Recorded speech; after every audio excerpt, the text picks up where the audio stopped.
नमस्कार दोस्तों, मैं हूं अतुल और सबसे पहले आप सभी लोगों को दीपावली की हार्दिक शुभकामनाएं। आपको, आपके परिवार को हैप्पी दिवाली। दोस्तों, सैमसंग ने इंडिया में One UI 4 का बीटा 3 अपडेट रिलीज कर दिया है। अब जो इंडिया में बीटा 3 है वो वर्ल्ड में बीटा 4 है, तो आप एक टाइप से समझ सकते हो कि जो ये अपडेट है बीटा 3 और 4 ही है। अब बात करते हैं क्या क्या नए फीचर्स, नए चेंजेस और क्या क्या चीजें यहाँ पे फिक्स की गई है। तो जैसे आप जाओगे सॉफ्टवेयर अपडेट में, यहाँ पे आप देख सकते हो लास्ट अपडेट में यहाँ पे कई सारे बग्स को फिक्स किया गया है। यहाँ पे लिखा हुआ है जो स्ट्रेच इफेक्ट है उसे रिमूव किया है, लेकिन मुझे नहीं लगता ये रिमूव करना चाहिए था। काफी बढ़िया था स्ट्रेच इफेक्ट। जैसे आपको पता होगा, जैसे आप और स्क्रॉल करते थे नीचे की ओर या ऊपर की ओर, तो यहाँ पे एक स्प्रिंग इफेक्ट होता था, लेकिन अब उस इफेक्ट को निकाल दिया गया है, रिमूव कर दिया गया है। अब ये अच्छा फीचर इन्होंने रिमूव कर दिया।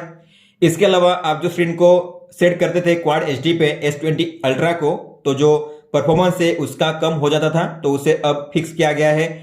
फ्रेम ड्रॉप का जो इशू था, अलार्म जब बजता था तब फ्रेम ड्रॉप होता था, अब उसे फिक्स किया गया है। वाईफाई और वाईफाई हॉटस्पॉट एक साथ वर्क नहीं करते थे, तो उसे भी फिक्स किया गया है। अनलॉक करने के बाद स्क्रीन ब्लर होती थी, उसे भी फिक्स किया गया है। इसके अलावा जब भी कॉल आता था तो एक कॉल के लिए दो कॉल लॉक्स शो होते थे, उसे फिक्स किया गया है। इसके अलावा फोन अनलॉक करने के बाद, मतलब जब आप फोन को रिस्टार्ट करते थे तो फिंगरप्रिंट काम नहीं करता था कई बार, तो उसे भी फिक्स किया गया है। और यहाँ पे फोन कभी कभी वॉइस कॉल के दौरान रिस्टार्ट होता था, और जो कीबोर्ड है वो भी रिस्टार्ट होता था कई बार। और जो आप क्लियर ऑल करते थे यहाँ पे क्लोज ऑल, इसे करने के बाद जो यूआई है वो क्रैश होता था, तो ये भी जो इशू है फिक्स किया गया है। लेकिन एक चीज इन्होंने नहीं निकालनी चाहिए थी, जो स्प्रिंग इफेक्ट है, स्ट्रेच इफेक्ट, वो यहाँ पे इन्होंने रिमूव कर दिया है। वो काफी बढ़िया लगता था कि काफी स्मूथ यूआई आप यूज कर रहे हो, लेकिन यहाँ पे अब इन्होंने जो पहले का ग्लो इफेक्ट है वही यहाँ पे सेट किया है, स्ट्रेच इफेक्ट यहाँ पे रिमूव हो गया है।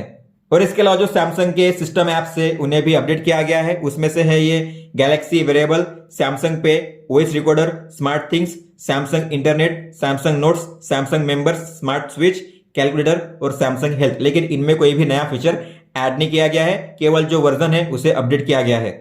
और दोस्तों, बात करते हैं कुछ ऐसे चेंजेस की जो आप नोटिस करोगे इस अपडेट के बाद। तो जैसे मैंने आपको बताया था पहले कि जब भी आप किसी फोटो को शेयर करते हो तो यहाँ पे एक लैग होता है शेयर करने पर। जैसे आप देखोगे यहाँ पे, अगर मान लो मुझे इस फोटो को शेयर करना है तो यहाँ पे ऊपर में लैग होता था, लेकिन अब यहाँ पे स्मूथ हुआ है। आप यहाँ पे देख सकते हो फोटो यहाँ पे क्विकली चेंज होते हैं, आप स्क्रॉल अच्छे से कर सकते हो। पहले ऐसा नहीं होता था, मैंने आपको वीडियो में शो किया था इसके पहले, लेकिन अब यहाँ पे जो इशू है ये फिक्स किया गया है, आप यहाँ पे देख सकते हो।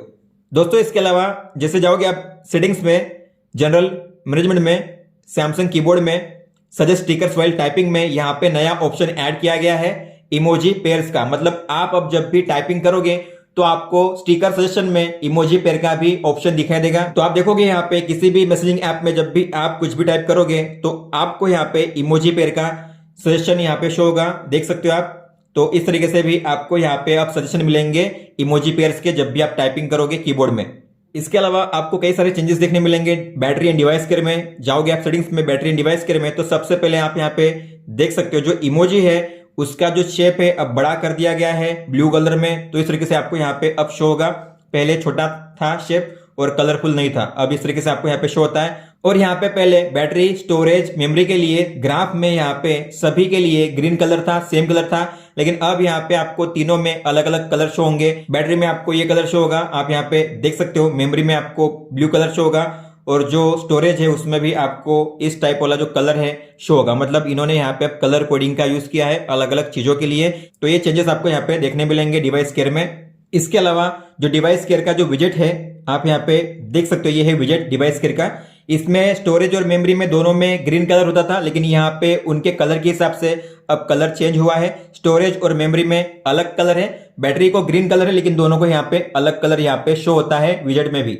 और यहाँ पे साइड की सेटिंग्स में से एक ऑप्शन को इन्होंने रिमूव किया है। जैसे आप जाओगे साइड की सेटिंग्स में तो यहाँ पे डबल प्रेस में होते थे तीन option, open Bixby, quick launch camera, open app. अब यहाँ पे ओपन बिक्सबी का ऑप्शन नहीं है, तो उसे रिमूव करना सही है, क्योंकि यहाँ पे ऑलरेडी बिक्सबी का ऑप्शन तो है ही, तो यहाँ से इन्होंने रिमूव कर दिया है। अब आपको यहाँ पे मिलेंगे केवल दो ऑप्शन। दोस्तों, अगर आपने किसी भी नई फाइल को डाउनलोड किया है या फिर रिसीव किया है नियर बाय शेयर से, क्विक शेयर से, तो आपको यहाँ पे ऐसा देखने मिलेगा 4 न्यू फाइल्स एडेड रिसेंटली। मतलब पहले होता था फाइल्स एडेड रिसेंटली, मतलब रिसेंटली कौन कौन से फाइल्स ऐड किए गए आपको यहाँ पे शो करता है, लेकिन यहाँ पे लिखा होता है नंबर के साथ कि कितने फाइल्स अब रिसेंटली ऐड किए गए हैं। तो आप यहाँ पे देख सकते हो, मान लो अगर आपने एक साथ 25 या 40 या 100 अगर फाइल्स रिसीव किए एक साथ, तो यहाँ पे आपको उसी नंबर के साथ यहाँ पे लिखा हुआ दिखाई देगा for new files added recently, इस तरह से। ठीक है दोस्तों, यहाँ पे कुछ चीजों को रिनाम कर दिया गया है, कुछ सेटिंग्स को रिनाम किया गया है, अलग नाम दिया गया है। जैसे आप जो आगे सेटिंग्स में प्राइवेसी में यहाँ पे पहले होता था शो क्लिपबोर्ड एक्सेस, लेकिन अब यहाँ पे उसका नाम रिनेम करके कर दिया गया है अलर्ट व्हेन क्लिपबोर्ड एक्सेस्ड। इसके अलावा जनरल मैनेजमेंट में एक ऑप्शन है, यहाँ पे इसका नाम पहले था ऑटोफिल सर्विसेज, लेकिन अब इसका नाम रिनेम कर दिया गया है, इसका नाम अब है पासवर्ड्स एंड ऑटोफिल। अब बात करते हैं पॉजिटिव्स की, तो सबसे पहले जो यूआई है उसमें काफी इंप्रूवमेंट किया गया है, मतलब जो एनिमेशन है स्मूदर हुए हैं, तो मुझे अब लैग ज्यादा महसूस होता नहीं है, काफी अच्छे से अब सब कुछ यहाँ पे वर्क कर रहा है, एनिमेशन मुझे काफी अच्छे लग रहे हैं, स्मूदर है। अब बात करते हैं नेगेटिव्स की, तो हिटिंग इश्यू अभी भी है, और इसके अलावा मैंने एक चीज नोटिस की है, लॉक स्क्रीन में शॉर्टकट्स में आप देखोगे यहाँ पे जैसे मैं टैप करूंगा यहाँ पे 1 सेकंड का डिले होगा तब ये शो होगा। इसके अलावा जैसे मैं यहाँ पे टैप करूंगा तो सारे एप्स तुरंत शो नहीं होते हैं, 1 या 2 सेकंड का डिले होता है, उसके बाद यहाँ पे एप्स शो करने लगते हैं, आप यहाँ पे देख सकते हो। तो ये एक बग है, इसे फिक्स किया जा सकता है। यहाँ पे शॉर्टकट जब आप ओपन करते हो तो फोन काफी स्लो लगता है, आप यहाँ पे देख सकते हो। इसके अलावा यहाँ पे अब तक मैंने कोई भी इशू फेस नहीं किया है। तो दोस्तों ये था One UI 4 का बीटा 3 बीटा 4 अपडेट जो इंडिया में अब रिलीज हुआ है। तो दोस्तों हो सकता है आने वाले कुछ दिनों के बाद स्टेबल अपडेट रिलीज हो जाए, मुझे लगता है इसी महीने में स्टेबल अपडेट आ जाएगा S21 सीरीज के लिए, और उसके बाद जो दूसरे डिवाइस है उनमें भी बीटा अपडेट को प्रोवाइड किया जाएगा। तो दोस्तों ये था इस वीडियो में, अगर आपका कोई भी सवाल हो तो आप हमें पूछ सकते हो, आप मुझे इंस्टाग्राम पे या फिर ट्विटर पे भी मैसेज कर सकते हो। इस वीडियो को देखने के लिए धन्यवाद दोस्तों।